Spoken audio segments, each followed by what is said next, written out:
Eh oui, vous êtes à New York sur la scène d'un théâtre de Broadway. Non, ne changez pas de chaîne. Ok, vous pensez voir la campagne américaine, la Maison Blanche, mais depuis un an, moi, c'est cela que je...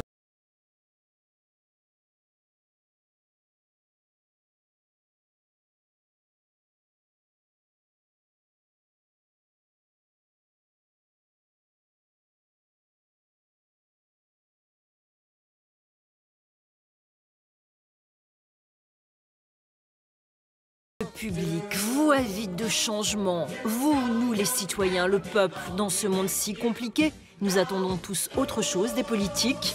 Alors, aux États-Unis, un showman l'a bien compris.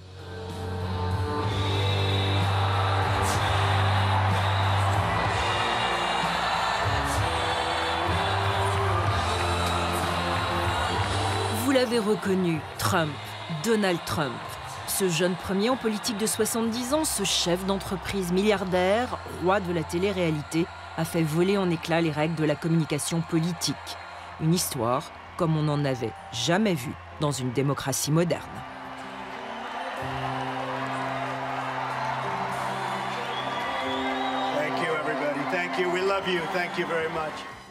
Donald Trump est un showman.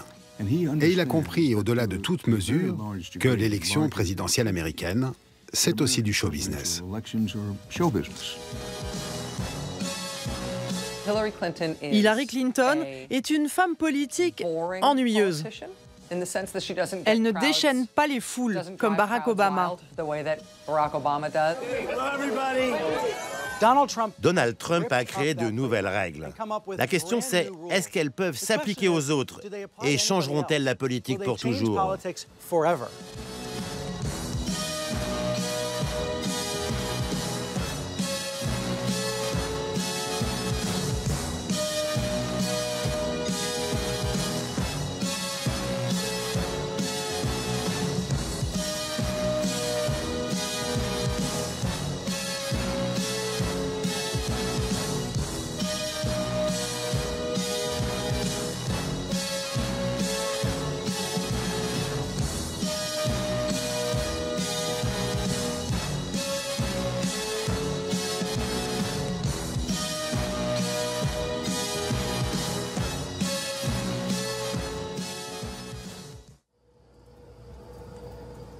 Depuis janvier, je suis Donald Trump. Comme Hillary Clinton, pendant des mois, il a voyagé seul dans son avion, sans médias, sans journalistes, et jouant sur le culte de sa personnalité. J'ai assisté à des dizaines de meetings Trump, toujours mis en scène de la même manière.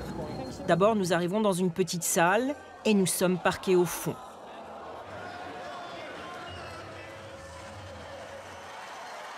Des bénévoles locaux aident souvent aussi à fabriquer une belle image. Les meilleurs visages repérés dans le public sont castés pour figurer au dernier moment derrière le candidat. Ce sont souvent des héros du 11 septembre, comme ce jour-là en Pennsylvanie, un pompier de New York. Avant l'arrivée de Donald Trump, la campagne fait aussi diffuser par haut-parleur de la musique. De nombreux artistes ont refusé d'avoir leurs morceaux joués dans ces meetings. Mais qu'importe, Donald Trump a eu une idée: diffuser des airs d'opéra libres de droit.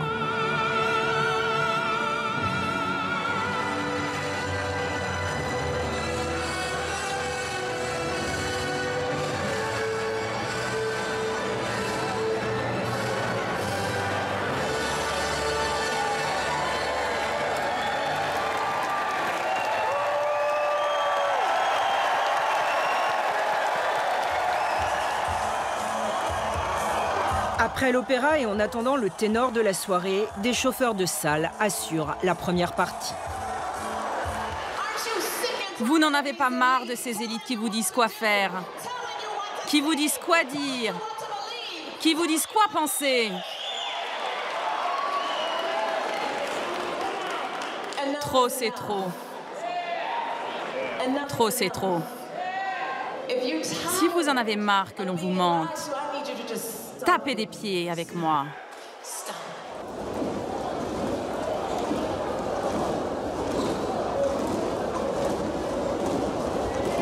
J'entends un train. Trump est dans la place. C'est le train de Trump. Le train de Trump, c'est le train de la colère qui sillonne l'Amérique de la classe moyenne depuis des mois. Ensuite, toujours, c'est au tour d'un citoyen ordinaire de venir témoigner. Je n'ai jamais eu aussi peur pour l'avenir de mes enfants qu'aujourd'hui. J'ai entendu Hillary Clinton et Obama. Ils s'en fichent de Daesh. Mais pour l'avenir de nos enfants, vous pouvez faire confiance à Donald Trump.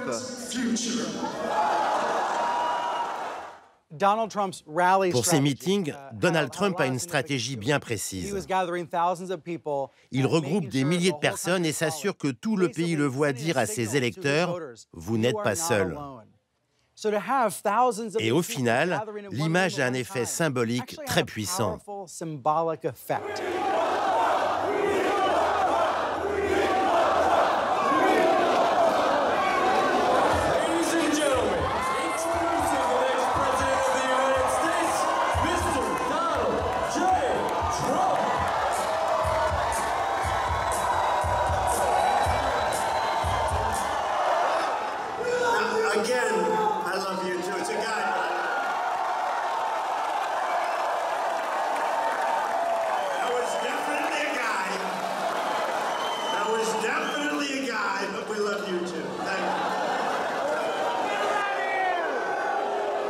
Régulièrement, au fil de la campagne Trump, j'ai assisté à des accrochages au milieu d'un public chauffé à blanc.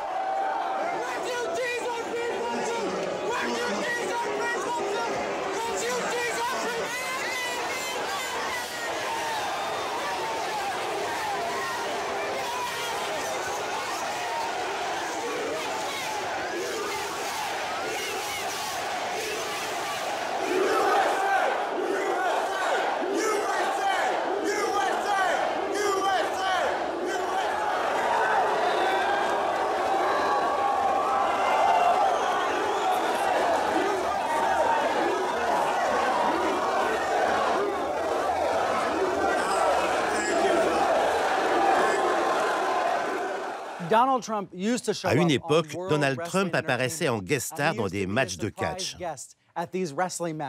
Les matchs étaient bidons, mais lui, il faisait le show. Aujourd'hui, il cherche à recréer la même ambiance avec ses meetings, l'ambiance de ses matchs de catch, en organisant ses grands rassemblements.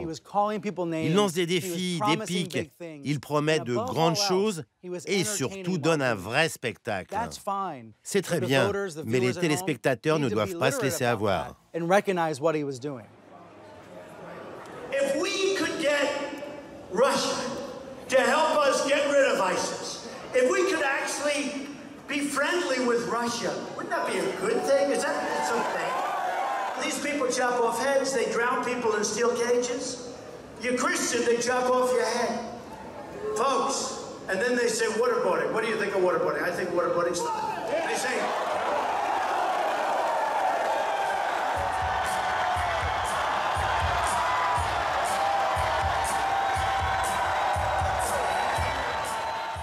Les stratèges d'Hillary Clinton ont mis au point une campagne très classique, avec un décor figé immuable.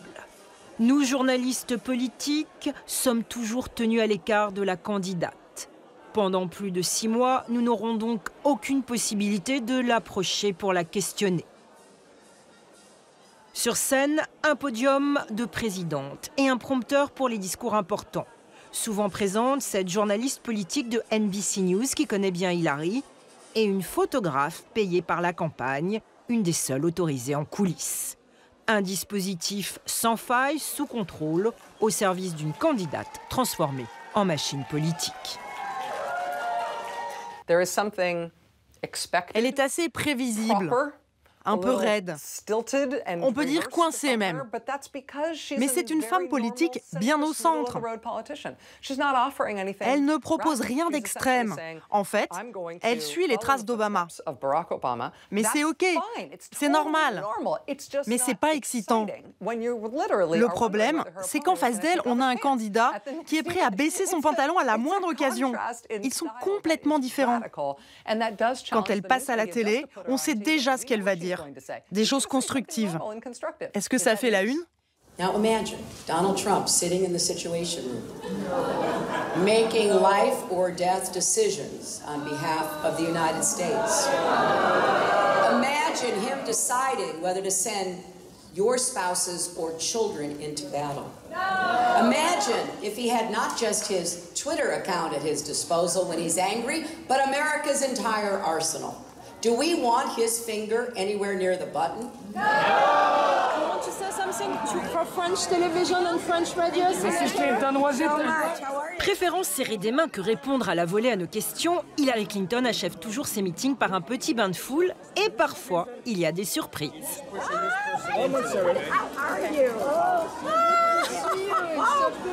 It's so good you're here. How's your husband? Oh my God. Are you going to be following around for the next couple of days? Following you this afternoon, eventually. In the next day? The next day. Nick, we got to move it so that we can get this man. Stay strong, we got your back. Senator, do you want something to say to French people, Senator? I am so happy to see you. Je crois que c'est une femme qui a été blessée, c'est une femme qui, par tempérament, est prudente. C'est une femme qui a vu de très près et autour d'elle les dégâts, les fracas de la vie publique et qui s'en protège à l'excès.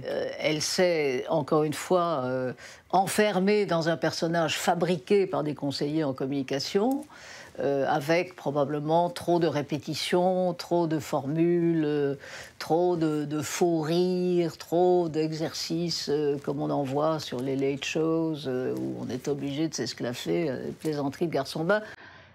C'est pas son tempérament. Sous mes yeux, pendant les primaires, Hillary Clinton est devenue la nouvelle reine de la communication numérique. Accessible, souriante et proche du peuple, Hillary Clinton, l'impératrice du selfie.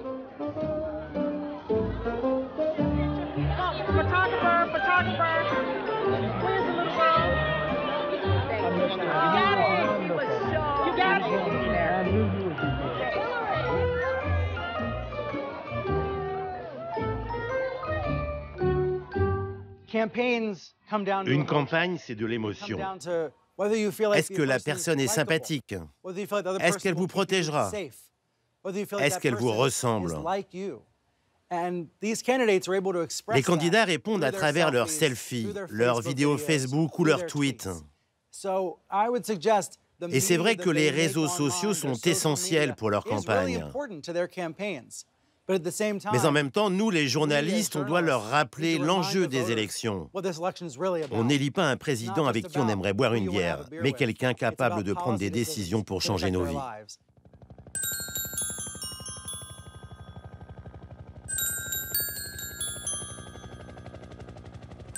Le 20 juillet dernier, je me suis crue au Festival de Cannes. Une star débarque à Cleveland. En starlet, Hope Hicks, directrice de communication. Derrière elle, le gendre Jason, principal conseiller, et lui. À gauche, Mike Pence, vice-président potentiel. Et derrière, la famille Trump. Ses deux fils et ses deux filles, dont Ivanka, la préférée, la personne la plus influente de cette campagne.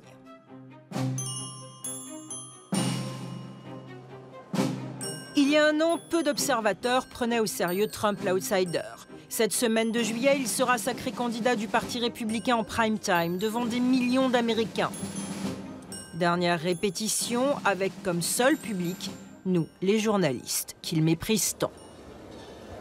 I love the media. It's so honest. They're such honorable people.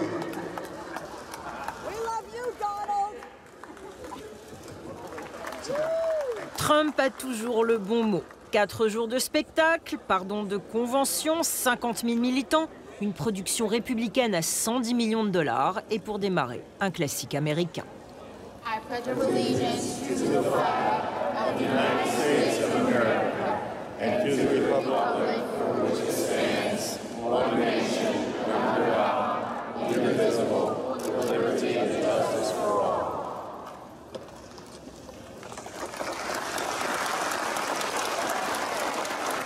À chaque convention, on prie pour le bien du pays, quel que soit le parti.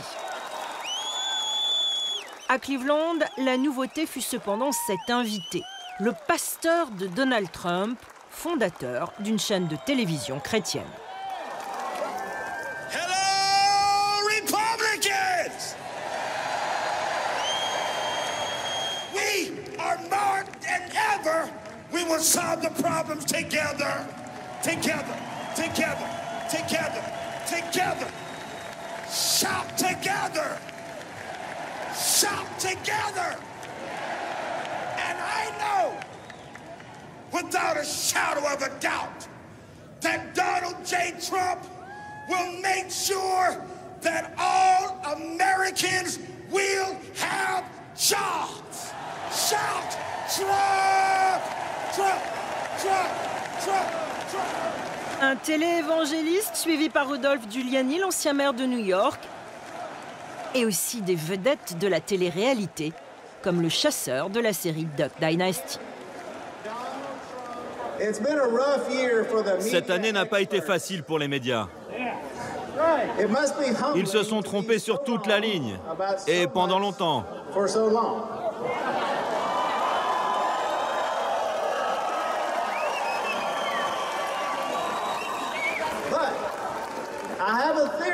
Mais j'ai mon idée pour expliquer comment ils ont raté le train de la colère. C'est peut-être parce qu'ils ne traînent pas avec des gens comme nous. Des gens qui aiment chasser, pêcher, prier et travailler.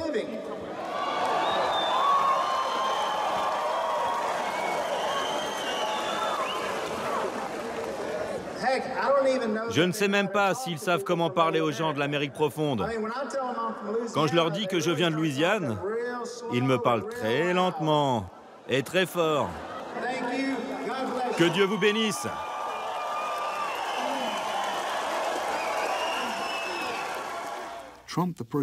Trump, l'homme, c'est une chose. Mais le Trumpisme, c'en est une autre.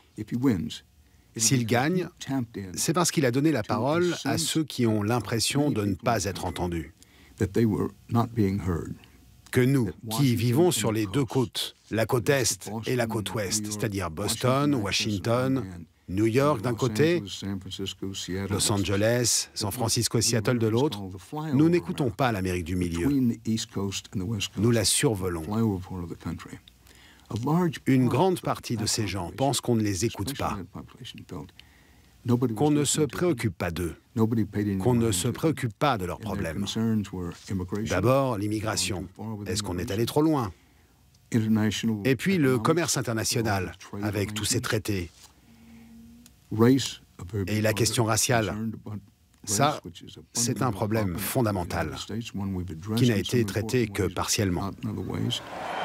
My opponent asks her supporters to recite a three-word loyalty pledge. It reads, I'm with her. I choose to recite a different pledge. My pledge reads, I'm with you, the American people. I am with you, I will fight for you, and I will win for you. Au bout de 4 jours de shows, discours, prières, petites phrases et télé-réalité, le roi Trump était sacré candidat officiel du Parti républicain. Un an plus tôt, il était à 6% dans les sondages.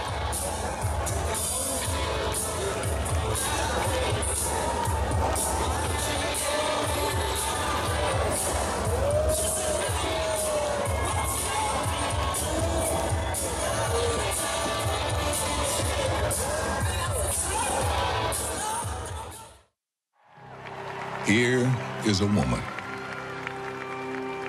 What does she dream of? When does she feel proud?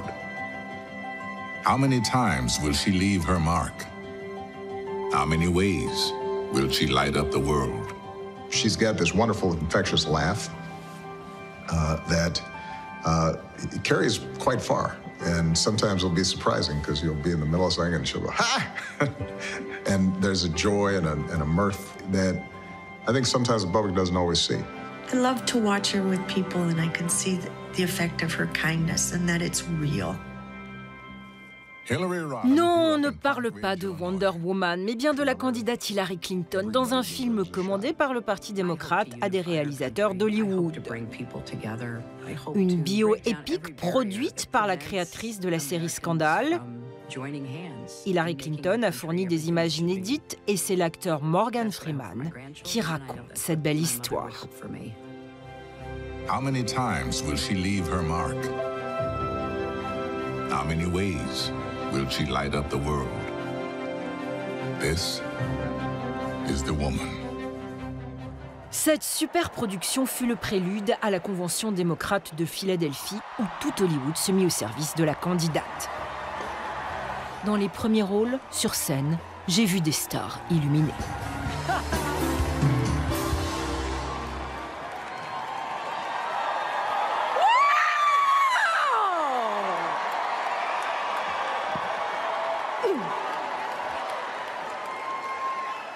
What does it take to be the first female anything? It takes grit and it takes grace. Hillary Clinton, she gets it. She cares. She is committed. She understands that taking a stand against climate change, it's not about politics. It is about our moral obligation to one another. J'attendais à cette convention qu'on me parle de la Syrie, d'Alep et des problèmes de notre monde. Mais voilà, les 12 plus grandes stars de Broadway étaient là pour la séquence émotion.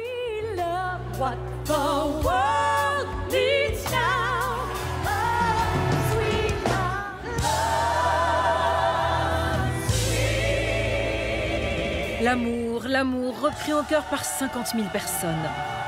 Alors dans cette parfaite communion, le prince charmant pouvait arriver.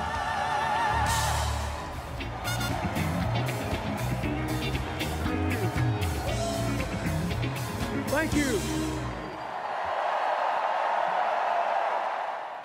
I married my best friend.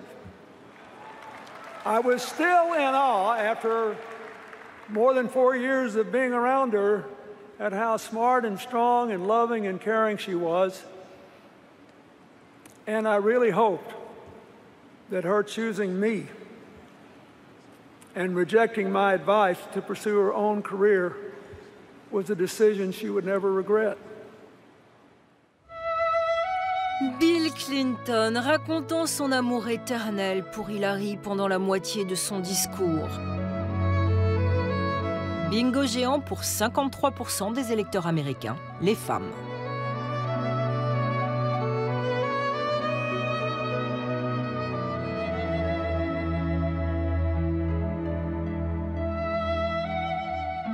Et en coulisses, on ne perdait rien des meilleurs souvenirs du couple. Les matchs de baseball, la passion d'Hillary Clinton pour la danse classique et les fêtes d'Halloween, le tout sur prompteur.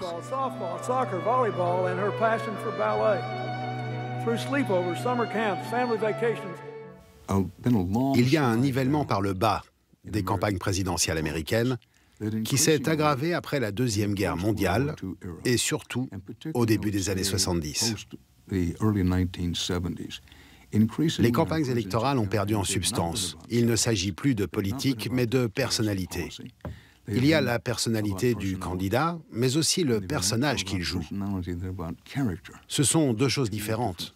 Ils misent tout sur la personnalité. Une personnalité qui passe bien à la télé.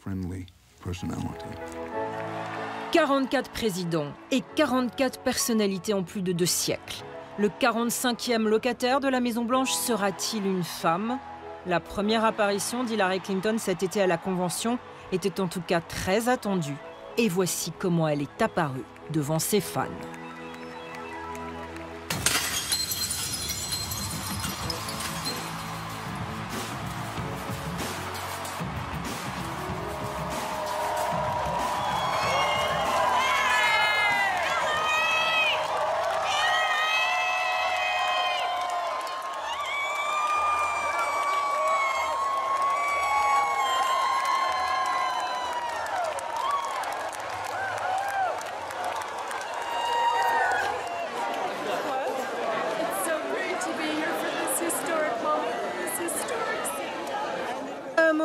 historique, même si la candidate était à des centaines de kilomètres de là.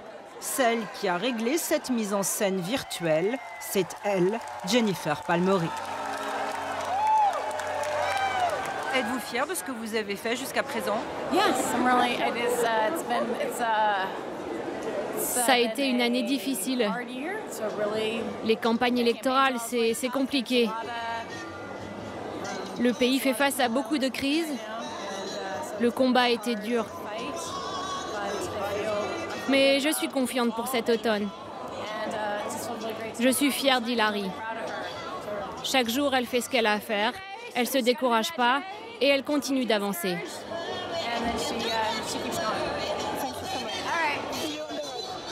Pour humaniser Hillary Clinton, Jennifer Palmieri a utilisé des recettes qu'elle avait apprises auprès d'Obama à la Maison-Blanche. Exemple, ce publi-reportage tourné dans les coulisses par l'équipe de la campagne, avec des moments exclusifs soigneusement choisis et diffusés sur les réseaux sociaux.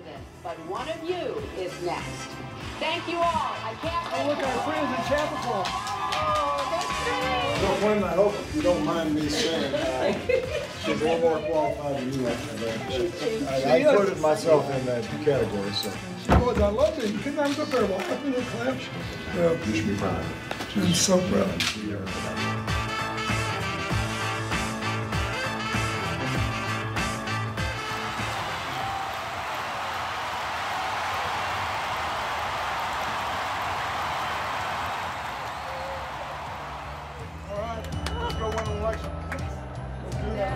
Confirming we're in full HRC preset phase automation.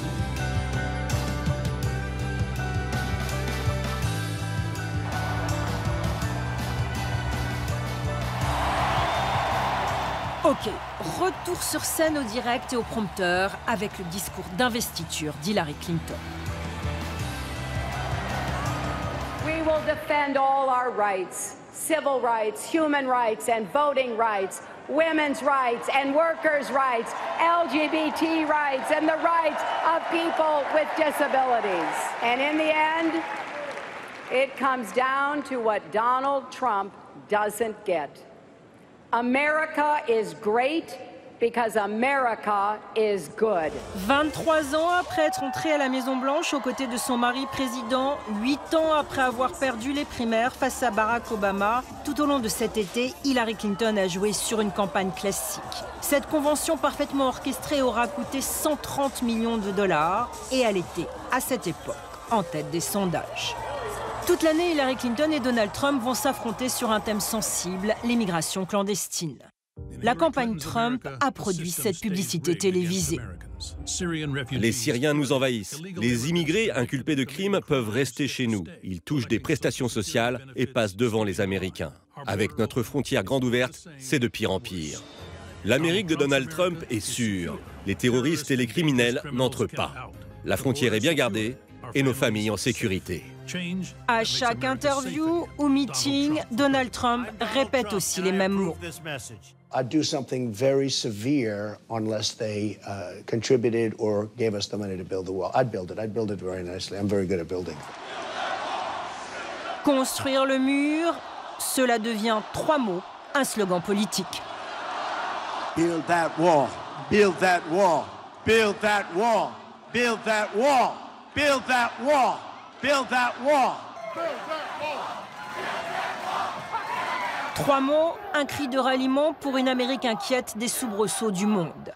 Dans une année secouée par les attentats, Donald Trump en rajoute, en mélangeant dans ses publicités les thèmes sensibles de l'islamophobie et de l'immigration illégale. Les politiciens prétendent qu'il s'agit d'autre chose, mais pour Donald Trump, c'est du terrorisme islamiste radical. Il propose d'interdire temporairement l'entrée des musulmans aux États-Unis jusqu'à ce qu'on comprenne mieux la situation. Il coupera rapidement la tête de Daesh et prendra son pétrole. Il arrêtera l'immigration clandestine en construisant un mur le long de la frontière que le Mexique paiera. We will make America great again. Sur ce sujet sensible, côté Clinton, on va jouer plus classiquement sur l'émotion et la compassion. Acte 1, repérage d'un bon moment dans un meeting sur l'immigration clandestine.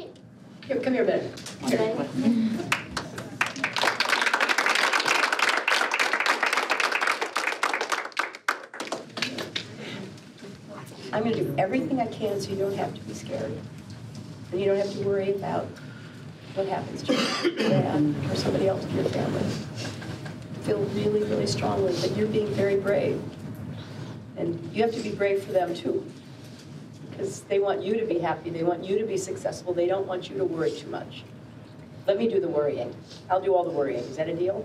I'll do the worry. I'll do everything I can to help, okay? Ce moment unique d'humanité politique est devenu ensuite une publicité. Un reportage produit par la campagne Clinton.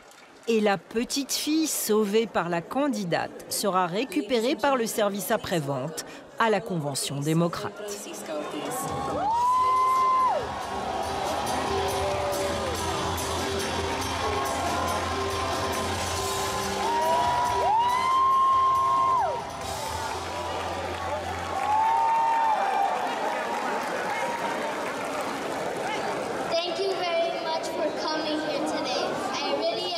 Avec sa maman, cette petite fille de 11 ans, née à Las Vegas de parents sans papier, sera le symbole de l'intégration, avec comme toujours un discours bien préparé sur prompteur et une petite phrase choc.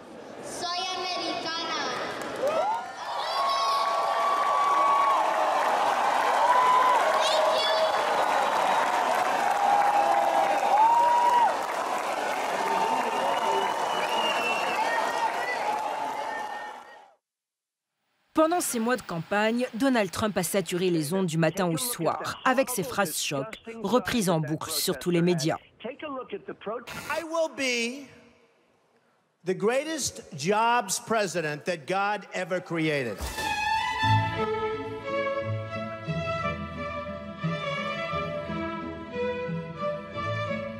They're bringing drugs, they're bringing crime. They're rapists. I like China. I just sold an apartment for $15 million to somebody from China. But he would be tougher on ISIS than Donald Trump. I would bomb the hell out of those oil fields. I wouldn't send many troops because you won't need them by the time I got finished. Il a créé un nouveau standard par rapport à ce qui est normalement attendu d'un candidat à la présidentielle. Nous pensions qu'il y avait une limite de décence à respecter pour les candidats, sous peine d'avoir des problèmes. Il rejette totalement cette limite, délibérément. C'est une stratégie. Il est bien au-delà et pratiquement en permanence. Il appelle ça « défier le politiquement correct ».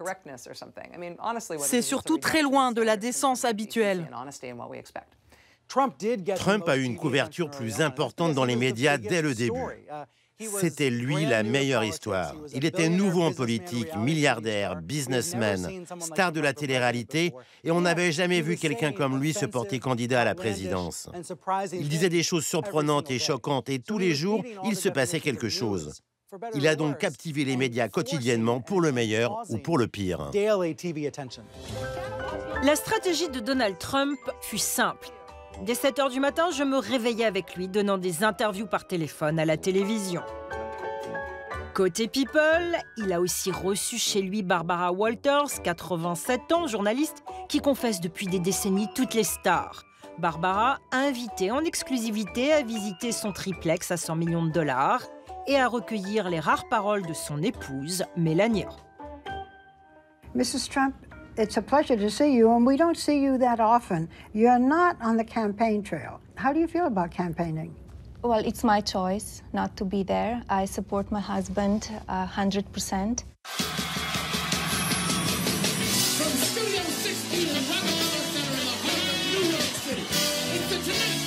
Le soir, je me couchais aussi avec Donald Trump, parodié et invité dans les late shows dont raffole l'Amérique. Wow, I look fantastic.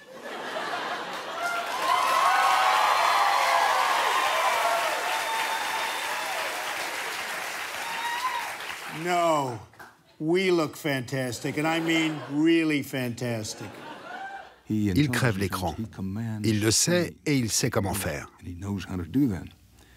Trump sollicitait toutes les chaînes de télévision et était à l'antenne en permanence. Les chaînes étaient ravies de le recevoir. Trump, c'est de l'audience et donc de l'argent. Et j'ai le regret de dire que la plupart de nos campagnes se résument à l'argent. Dans ce pays où il n'existe pas de CSA, où le temps de parole des politiques à la télévision n'est pas réglementé, Donald Trump aura occupé 800 heures d'antenne sur les grandes chaînes de janvier à septembre, contre 400 à Hillary.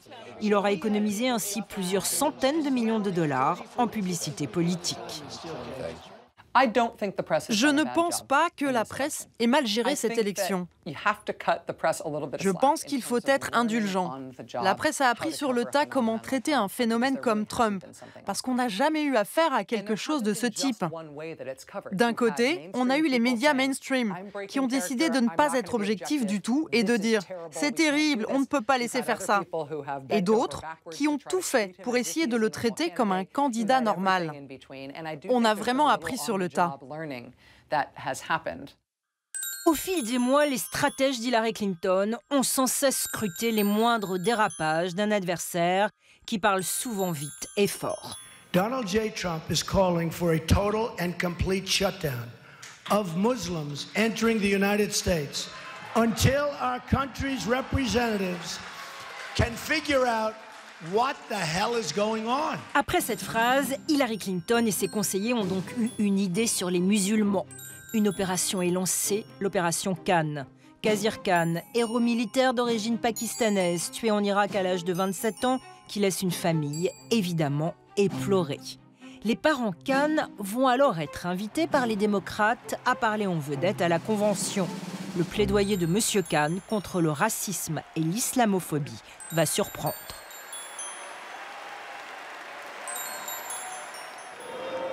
Donald Trump, vous demandez aux Américains de vous faire confiance pour le futur.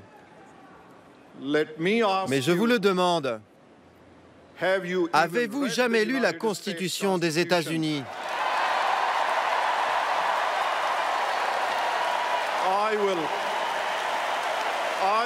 Je vous prêterai volontiers mon exemplaire.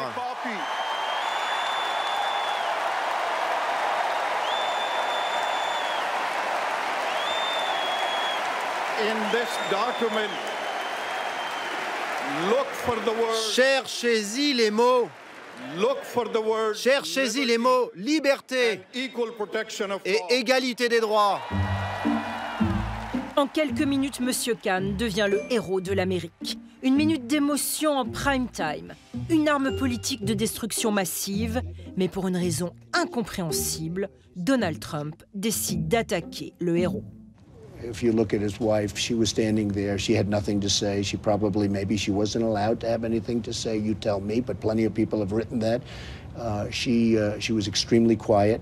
And it looked like she had nothing to say. Outrée par ces accusations, la famille Khan, appuyée bien sûr par l'équipe Clinton, s'invite alors sur tous les plateaux télévisés. Pendant 5 jours, TV Khan remplace TV Trump. Donald Trump, de plus en plus furieux, tweet alors pendant la nuit, dénonçant l'omniprésence des parents Khan, une grave erreur là aussi de communication. Il y a un profond sentiment patriotique chez la plupart des Américains. Donald Trump s'est non seulement attaqué à la famille d'un soldat mort pour notre pays, mais il a continué ensuite à attaquer cette famille, alors qu'il aurait pu s'excuser. Au moment où le couple Khan est apparu à la Convention démocrate, Donald Trump aurait pu dire « Je suis de tout cœur avec cette famille. Leur fils est un héros. Il a donné sa vie pour le pays. » Mais il ne l'a pas fait. Si Trump perd, le soir de l'élection, on pourra dire que sa défaite a commencé ce jour-là.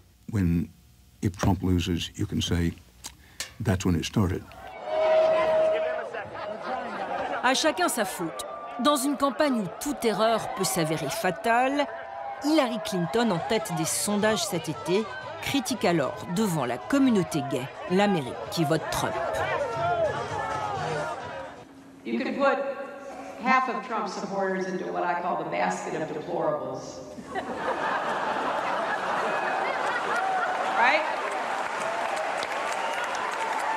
The racist, sexist, homophobic, xenophobic, Islamophobic, you name it. And unfortunately, there are people like that. And he has lifted them up.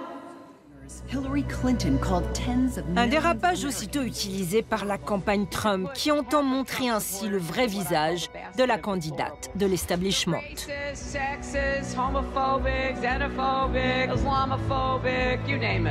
Des gens comme vous et vous, pitoyables.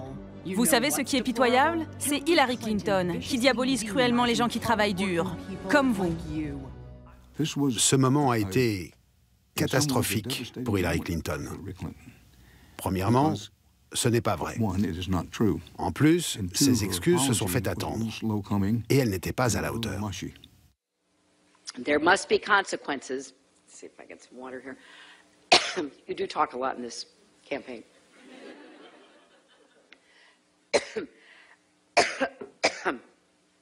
Au fil des mois et des 50 États traversés, la machine Clinton a commencé à se gripper. La petite pastille pour la gorge s'est régulièrement invitée. Alors, on a commencé à poser des questions. Officiellement, tout allait toujours bien, mais cet été, on a vu ceci.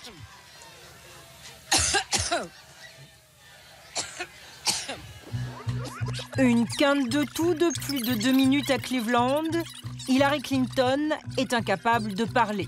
Une éternité en politique et une image qui sera reprise partout. Well, thank you. À cette époque, c'est la nouvelle stratège de Donald Trump, Kellyanne Conway, qui est à la manœuvre. Elle et d'autres insinuent qu'Hillary Clinton devrait publier son bulletin de santé. Et justement, le médecin personnel de Trump s'exprime pour la première fois publiquement sur la bonne santé de Donald. Sa santé est excellente, en particulier sa santé mentale. Il pense qu'il est le meilleur. Tout va bien. Le 11 septembre, à la sortie des cérémonies, un passant va aussi capturer sur son téléphone portable l'image d'une Hillary Clinton vacillante. Donc on la voit chanceler, tituber, elle est emmenée dans son fourgon, aidée par ses aides de camp, et puis elle disparaît. Et puis, donc, je crois que c'est 45 minutes plus tard, on entend ah ouais, elle est allée chez Chelsea. Oui, mais pourquoi? Et en fait, entre, je crois, 9h45 et 17h30, rien. On ne sait pas pourquoi. Et finalement, ils disent ah, en fait, il y a 2 jours, il y a eu diagnostic de pneumonie pour Hillary Clinton. Ah, ils se sont plantés, c'était très mauvais. Parce que ça, en fait, ce que ça a fait, c'est que ça a donné 8 heures de spéculation à l'antenne. Son rival en profite. Hillary Clinton a disparu des écrans pendant 48 heures. Alors pendant ce temps, Donald Trump fait publier son bilan de santé qui montre que tout va bien. Et la même semaine, Donald Trump s'invite aussi dans l'émission médicale la plus populaire du pays pour livrer, bien sûr en direct, ses examens. It's 2 letters. One is the report, and the other is from Lenox Hill Hospital. Yeah, may I see them? Saying, yeah, sure. So these are the report. This is from. Those were all the tests that were just done last week. My goodness, his EKG chest X-ray on April 14th was normal. Your testosterone is 441, which is actually it's good. Quand les 2 candidats ont fait venir leur médecin personnel pour communiquer sur leur santé, on voit qu'elle est en meilleure santé que lui. Il est à la limite du diabète, de l'obésité. Il prend des médicaments anti-cholestérol, de l'aspirine pour bébé pour éviter un problème cardiaque héréditaire. Et son père est atteint d'Alzheimer. Elle n'a rien de tout ça. Ce jour-là, elle était déshydratée et a fait un malaise dû à une pneumonie. En fait, elle a une bien meilleure santé que lui. Mais il s'est créé l'image d'un homme fort face à une candidate qui serait la première femme présidente. Elle a donné l'image d'une femme faible, une mauvaise image reprise partout, qui lui a fait du tort. Ça n'a pas de sens, mais c'est comme ça. La guerre des bulletins de santé fait rage. On comprend grâce au médecin d'Hillary Clinton que la candidate a une sinusite, une infection à l'oreille, prend des antibiotiques, mais que sa cliente est tout à fait capable de devenir présidente des États-Unis. 3 jours après son malaise, Hillary Clinton réapparaît enfin publiquement. Look bien sûr impeccable et James Brown chantant en fond sonore I Feel Good. La campagne est repartie. Donald Trump s'est toujours vanté d'aimer les jolies femmes.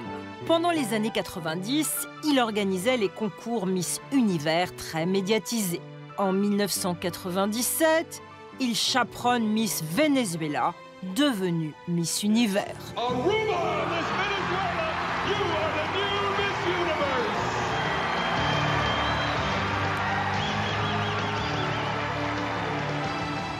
Alicia is like me and like a lot of other people.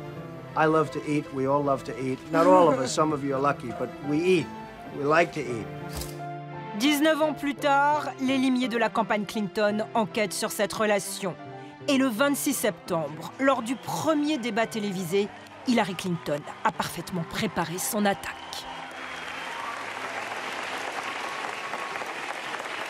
He called this woman Miss Piggy. Then he called her Miss Housekeeping because she was Latina. Donald, she has a name. Where did you find her this? name Where is did you find Alicia this? Machado. Where did you find and it? she has become a U.S. citizen, and you can bet she's going to vote this November. Okay, good. L'opération est très bien orchestrée. Dès le lendemain, dans l'une des matinales les plus regardées de la télévision américaine, Miss Alicia Machado enfonce le clou. Comment il vous appelait? Miss Piggy, Miss Ménage, Miss Machine à manger. Comme ça, en face? Oui, tout le temps. C'était normal pour lui. Furieux d'avoir été piégé, Donald Trump s'en prend à Alicia sur Fox News. Cette personne, c'était la pire de toutes les Miss Univers que nous ayons jamais eues. La pire de toutes. Et Trump clôt la séquence comme d'habitude par une rafale de tweets vengeurs dénonçant le manque de jugement d'Hillary Clinton. L'équipe Clinton réplique avec une publicité témoignage d'Alicia en espagnol à destination de la communauté hispanique dont la candidate a tant besoin pour se faire élire.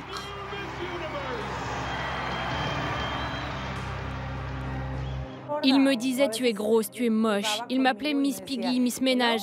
Je pense sincèrement que Donald Trump n'a ni les capacités, ni l'expérience, ni la préparation, ni les qualités humaines pour devenir président des États-Unis. C'est ridicule. Au lieu de parler de ce qu'on devrait faire en Afghanistan, de l'État islamique, de la Syrie, de ce qu'on devrait faire pour notre économie, qui est encore fragile, de l'OTAN ou de prolifération nucléaire. Au lieu de parler de ces choses, on parle d'une Miss Beauté d'il y a 18 ans et de ce qu'un candidat a fait ou pas avec elle, dit ou pas à son sujet. C'est ridicule. Mais ce sont les règles du jeu de la course présidentielle en cette deuxième décennie du XXIe siècle. 2 semaines après l'affaire Miss Univers, la campagne sombre définitivement dans un show de télé-réalité.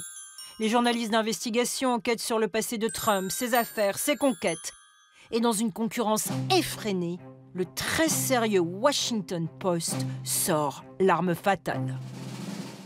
Elle était à Palm Beach et pour tout te dire, j'ai tenté le coup. J'ai bien essayé, mais ça a foiré. Je l'avoue. J'ai essayé de la baiser, mais elle était mariée. C'est énorme. J'ai essayé lourdement. Elle voulait de nouveaux meubles, alors je l'ai emmenée faire des magasins. J'ai mis le paquet, j'y suis allé comme un chien. Mais j'ai pas réussi parce qu'elle était mariée. Il y a peu, je l'ai recroisée. Elle a même des faux nichons maintenant. Elle a complètement changé de look. Elle est chaude comme la braise. Wow! Wow! Oui, le Donald assure. Oh mon pote. Oula, il faut que je prenne des tic-tac au cas où je commence à l'embrasser. Je suis automatiquement attiré par les beautés. Je les embrasse tout de suite, c'est comme un aimant. Je les embrasse, je n'attends même pas. Et quand tu es une star, elle te laisse faire. Tu fais tout ce que tu veux. Tout ce que tu veux? Tu peux les attraper par la chatte. Tu peux faire tout ce que tu veux. Et tu as vu ses jambes? Ouais, elles sont belles. Salut, comment ça va? Bonjour. Bonjour, monsieur Trump, comment allez-vous? Super bien. Vous connaissez Billy Bush? Enchanté. Bonjour, vous allez bien? Ça va, merci. Vous êtes prêt à jouer en guest star avec nous? Nous sommes prêts. Faites de nous des stars. Cette vidéo, un moment historique dans une campagne présidentielle américaine. Un scandale dans une société puritaine au pays d'House of Cards. Et pour la première fois, une star d'Hollywood incite à la violence. He's a national disaster. He's an embarrassment to this country. It makes me so angry that this country has gotten to this point, that this fool, this bozo, has wound up where he has. He talks how he wants to punch people in the face. Well, I'd like to punch him in the face. Au même moment, Donald Trump fait annuler tous ses meetings. Il se cloître dans son appartement new-yorkais et à 1h du matin, il présente des excuses publiques sur son compte Facebook. Anyone who knows me knows these words don't reflect who I am. I said it, I was wrong, and I apologize. À la fin de cette campagne, après 9 mois passés sur la route, je me suis interdite de vous montrer de nouvelles femmes révéler à longueur d'antenne les coucheries de Donald Trump, ou bien les emails d'Hillary Clinton cajolant hypocritement Wall Street, ou les révélations du FBI sur elle. Cet automne, oui, on en avait tous assez. Oui, les humoristes étaient comme nous. On pleurait presque de voir ces deux candidats détestés et dont, au final, l'Amérique ne veut pas.